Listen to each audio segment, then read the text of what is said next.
The woman who ruled with charm, not swords. Some rulers conquer with armies. Cleopatra conquered with presence. But what if I told you? Her ancient tactics could outplay even today's smartest minds. She wasn't just a queen. She was a strategist, a storyteller, a seductress, and today, we're going to break down the 18 unshakable laws of power Cleopatra used and how they'd make her unstoppable in modern politics. A woman who commanded Rome's greatest generals without firing a single arrow. A leader who, 2,000 years later, still captivates our imagination. This wasn't luck or just beauty, this was pure, calculated power. While others built empires on blood, Cleopatra built hers on influence. She understood that true power isn't forcing people to act, it's making them want to. In 20 minutes, we'll dissect the mind of history's most powerful woman and uncover laws that work today. Law 1. Turn mystery into power. Cleopatra never gave away her full story. She left people wondering, guessing, obsessing. In today's world, she'd master social media by posting less, but meaning more. Power starts where curiosity begins. Cleopatra spoke multiple languages, but often used translators. Why? It gave her time to think, observe, calculate. She arrived late to meetings, not from disorganization, but because anticipation builds value. When she entered, every eye was on her. Modern application. The most successful influencers aren't those who post constantly, they make every post count. Cleopatra would be the queen of strategic silence, creating anticipation that leaves audiences craving more. LAW. 2. Make your entrance count. She once sailed down the Nile, dressed as the goddess Isis, gold silk incense. She knew how to control. A first impression in politics today. Image is everything. Cleopatra would never show up unnoticed, neither should you. The most famous entrance in history. Cleopatra sailed to meet Mark Antony on a golden barge, dressed as Venus. Her servants were costumed cupids. This wasn't vanity, it was psychological warfare. She understood that people judge within seconds, so she made those judgments work for her. Your entrance might be your LinkedIn profile or opening presentation. Cleopatra would research her audience, understand their values, then craft experiences that positioned her as the solution they needed. Law 3. Don't just be beautiful, be brilliant.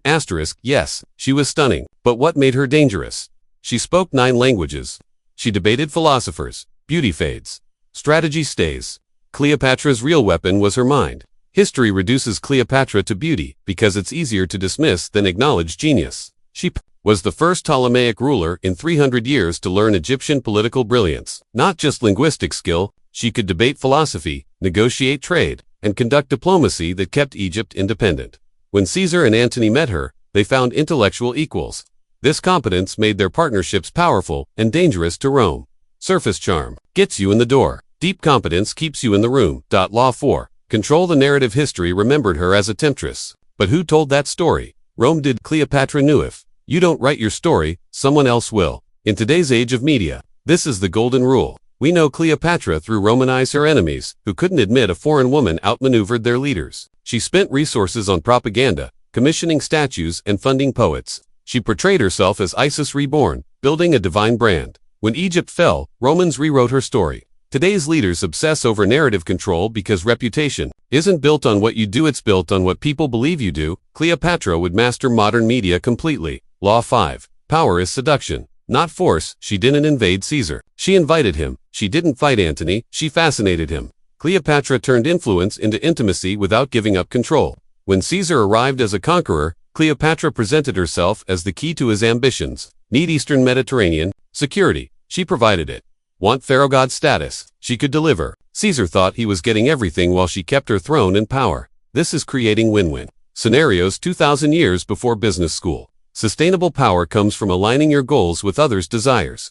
Modern leaders don't demand loyalty, they earn it by making others successful. Laws 6 to 15. The strategic arsenal. Law 6.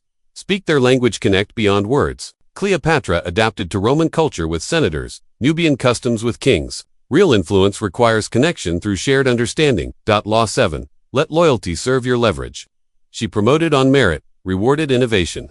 True loyalty isn't bought, it's earned through mutual benefit. Law 8. Keep your enemies confused. She mastered misdirection, appearing weak when strong. Opponents couldn't predict her moves. Law 9. Elevate allies, publicly criticize privately.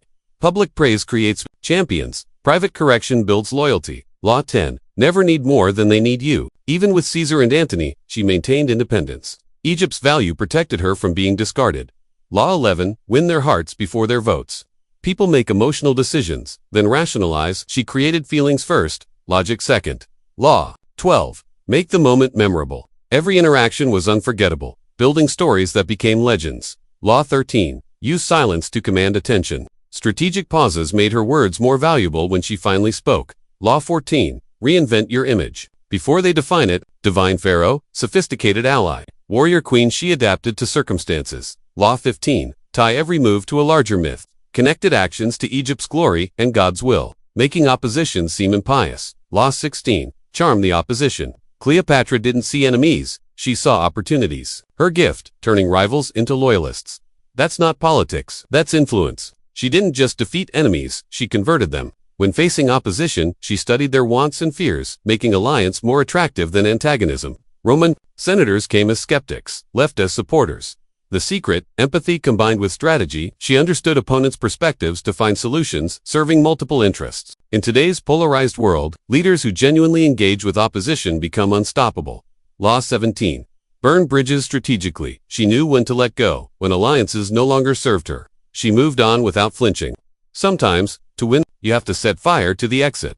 Cleopatra's most ruthless law. Loyalty to failing strategies leads to failure. When her brother became a liability, she moved against him. When advisors proved incompetent, she removed them. But every severance was calculated. With alternatives ready, modern leaders struggle with this because it requires admitting mistakes. But sunk costs are sunk. The question is what you can still achieve, not what you've invested. Law 18. Die as a legend, not a victim. Her last act wasn't defeat, it was theater. She chose her ending. She wrote her legacy. And centuries later, we're still talking about her. When defeat became inevitable, she controlled her final narrative. Instead of surrendering to be paraded through Rome, she chose dignity. Dressed in royal regalia, she made her death dramatic and defiant, the final act of a legend. The serpent became a symbol of resistance.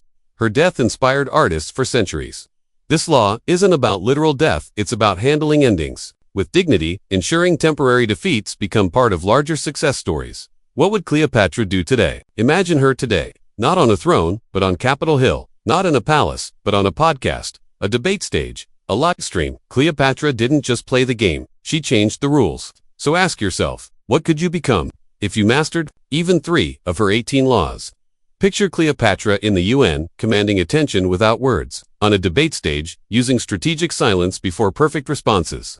On social media, building mystery through careful curation. She'd be the multilingual CEO, the authentic politician, the thought leader whose ideas shape industries. Her laws aren't just about achieving power, they're about using it responsibly. She sought influence to protect Egypt and preserve its culture. True power isn't dominating others, it's creating value for everyone in your sphere. Every one of us can apply these laws. Maybe you won't rule an empire, but you can master workplace influence, build supportive networks, achieve your vision. The question isn't whether you have power, you do. Will you use it wisely? Cleopatra's reign ended 2,000 years ago, but her laws remain relevant. In our world where influence is currency, attention is resource, and connection is advantage. These aren't historical curiosities, they're practical blueprints for success. Comment below, which law would you use first? And don't forget to subscribe. Next week. We'll decode the power tactics of Genghis Khan. The greatest tragedy would be learning these laws and not applying them. Cleopatra showed us what's possible when intelligence, strategy, and purpose align. The throne is waiting. Are you ready to claim it?